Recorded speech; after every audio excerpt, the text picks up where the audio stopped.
Welcome back to Turn 7, everybody.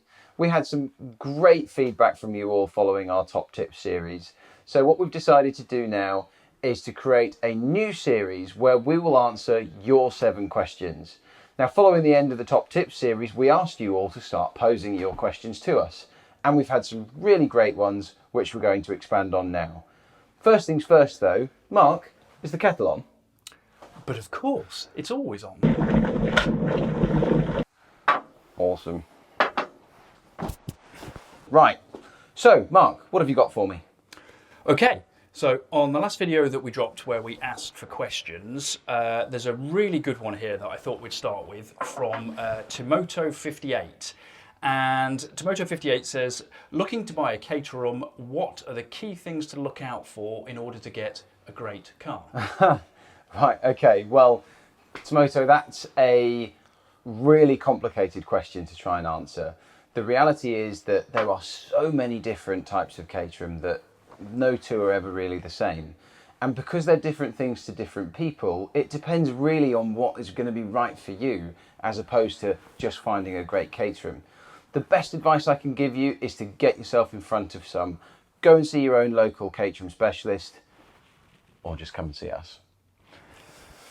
And make sure that you spend the time in the cars, sitting in them, looking at a few, and that will help make sure that you make the right decision for you. Excellent. Okay, so we had another really good question, which was something that we'd thought about doing previously anyway. Mr. B had said, how about guides to the more technical side of ownership? Things like the quirks of accurately checking your oil. Right, okay, oil. So there are lots of different answers to that question, and obviously that depends on what kind of engine you have. And different engines also have different oil tanks. So many of them are normal wet sump engines, as the manufacturers intended, where others are modified by Caterham to have dry sump tanks. So why don't we do a run through of the different engines and the different oil systems that Caterham use? That is a great idea. Let's go and take a look at some actual cars. Cool, let's do that. Back in the days before our cars told us how much oil was in our tanks from the dashboard, we had these strange things, which we call dipsticks. Now, all wet sump engines have these dipsticks.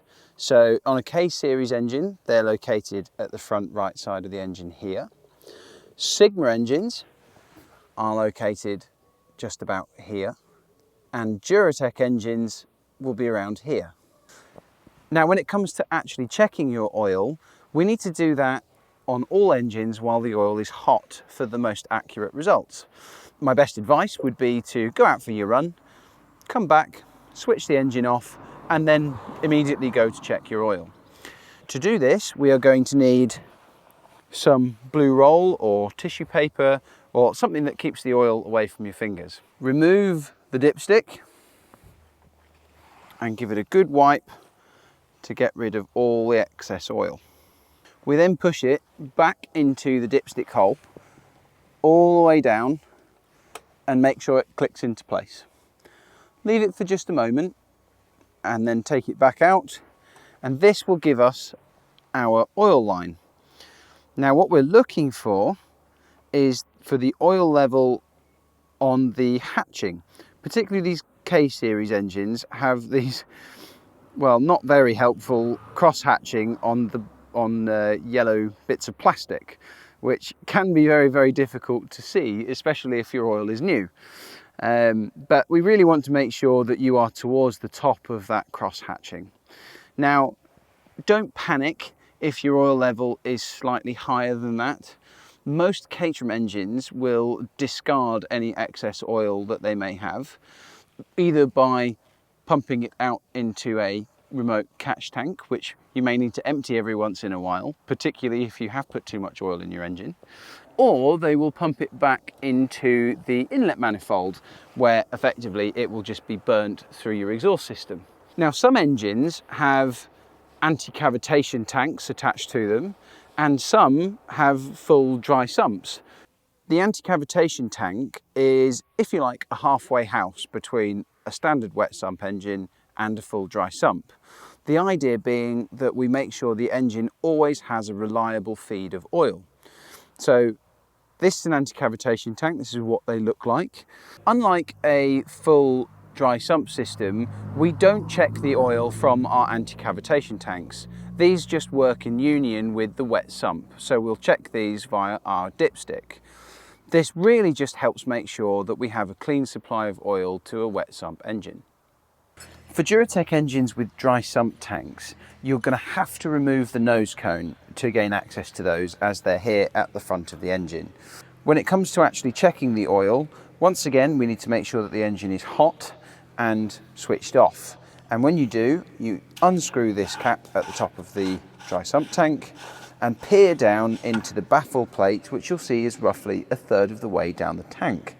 Now, realistically, the oil level just needs to be somewhere around the vicinity of that baffle plate.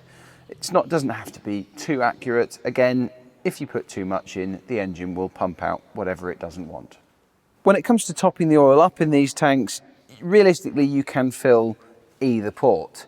If you are doing a complete oil change on your engine, it's always worth making sure that you've put at least 3 litres in the tank, and the rest you can filter through the engine. Either way, you need to make sure that some oil has gone through both orifices if the engine has been dried of oil.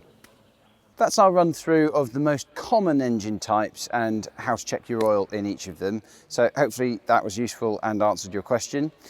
And that really is what this whole series is all about, your questions. And we'd really like to invite you all to comment below and let us know if you have any questions of your own, or if you'd rather not post in the comments, you can email us at 7q@turn7.co.uk. We'd love to hear from you, and we'll see you again next time.